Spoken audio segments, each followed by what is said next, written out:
হঠাৎ করেই আলুর দাম দ্বিগুণ বাড়ায় বাজার নিয়ন্ত্রণে মঙ্গলবার বিকেলে কোল্ড স্টোরেজ অ্যাসোসিয়েশন ও আলুর পাইকারি ব্যবসায়ীদের সঙ্গে বৈঠক করে বাণিজ্য মন্ত্রণালয়। দেশের খুচরা বাজারগুলোতে ৩৫ টাকা, পাইকারি বাজারে ৩০ টাকা ও হিমাগারে ২৭ টাকা কেজি করে আলুর দর বেঁধে দেওয়া হয়। অথচ বাজারে গিয়ে দেখা যায় নির্ধারিত দামের চেয়ে বেশিতেই আলু বিক্রি করছেন পাইকারি ব্যবসায়ীরা। নতুন চালান এলেই আলুর বাজারে স্থিতিশীলতা ফিরবে বলে তারা জানিয়েছেন। রাত্রে লঞ্চ হওয়ার পরে এখনো 2 দিন সময় আমরা হাতে পাই নাই, আর ওই মালটা আমরা এখন হাতে পাই নাই, বাজারে পাই নাই, অতএব ওই রেটে বিক্রি আজকে হয় নাই। আজকে 2-1 টাকা বেশি বিক্রি হয়েছে। আজকে বিক্রি করছে 35, 36, 37 এই দামে বিক্রি করছি।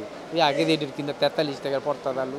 সরকার যেটা নির্ধারণ করছে ওটা আজকে রাত্রে আসবে, আসার পরে তারপরে ওটা আমরা কমে কিনতে পারলে কমে বিক্রি করতে পারবো। খুচরা বাজারেও একই চিত্র।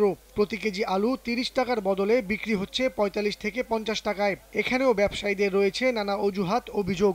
বেশি হলো 45 করে 50 করে বেশি, তাই আগেরটাই ব্যস্ত আছে আর কি। কিনারি 42 টাকা করে, 45 রাখবেন আমরা 1 কেজি 3 লাভ না করলে আমরা খামো করতে গা।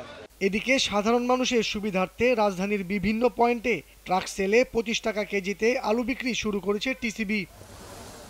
দাম নির্ধারণ করে দেওয়ার পরও বেশি দামে আলু বিক্রি করায় ক্ষুব্ধ প্রতিক্রিয়া করলেন কৃষিমন্ত্রী আব্দুর রাজ্জাক।